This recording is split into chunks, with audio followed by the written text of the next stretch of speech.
राधे राधे दोस्तों। तो रक्षाबंधन के अवसर पे मैं आपको एक बहुत ही बढ़िया पौराणिक कथा सुनाने जा रही हूँ जो बहुत ही अच्छी है, सत्य घटना पे आधारित है और इसको आप पूरा ज़रूर सुनिएगा, बिल्कुल भी आधा मत छोड़िएगा। ये आपके ज़िंदगी में सुख समृद्धि, आपके भाई बहन के रिश्तों में प्यार बरकरार रखेगा और भगवान सदा सदा सदा के लिए आपके साथ हो जाएंगे। तो चलिए स्टार्ट करते हैं कहानी। एक घर में 3 देवरानी जेठानी रहती हैं। तो 2 तो उसकी जेठानी रहती हैं और जो छोटी वाली रहती है वो सबसे छोटी रहती है, उसका कोई भाई नहीं रहता है।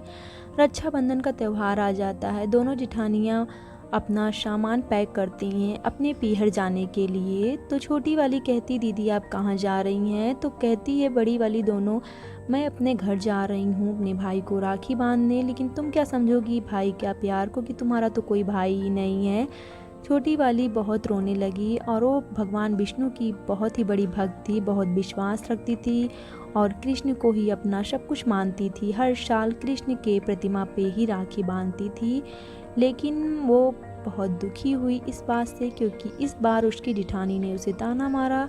तो वह सोचने लगी कि सब तो जा रहे हैं, लेकिन मैं किसको राखी बांधने के लिए जाऊं, मेरा तो कोई भाई ही नहीं है। ऐसे रोक कर अपने मन में श्री कृष्ण को याद करते हुए राखी को लेकर कहने लगी, हे कन्हैया मैं कहाँ जाऊँ राखी बांधने, मेरा तो कोई भाई नहीं है, मैं तो आपको सदैव राखी बांधती हूँ और आप ही मेरे भाई हैं।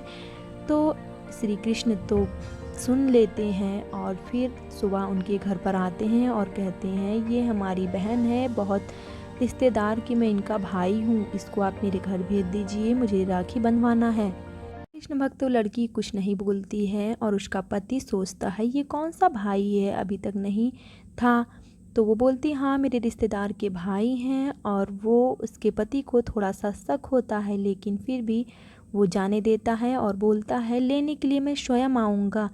तो उसके भाई ने कहा ठीक है। यहाँ पे जो कृष्ण भगवान बने उनके भाई होते हैं, उनसे राखी बंधवाते हैं और उसके बाद लड़की के पति आते हैं, क्योंकि उन्होंने खुद कहा था कि मैं आऊँगा लेने के लिए या देखने के लिए कि कौन से इनके भाई हैं। तो फिर आते हैं और देखते हैं इतना बड़ा महल, इतना सारा धन, आश्चर्यचकित हो जाते हैं। उसके बाद भगवान कृष्ण दोनों को बहुत सारा धन दे के विदा करते हैं, बहुत सारा गिफ्ट देते हैं, उपहार देते हैं। रास्ते में चलते चलते जो लड़की का पति होता है उसका शर्ट वहाँ पे भूल जाता है। फिर वो कहता है मैं अपना शर्ट लेने दोबारा जाऊँगा। लड़की बहुत मना करती है लेकिन नहीं मानते हैं। दोबारा जब जाते हैं तो देखते हैं इतना बड़ा महल जो था वो पेड़ बन गया और उसी में उनका शर्ट टंगा हुआ है।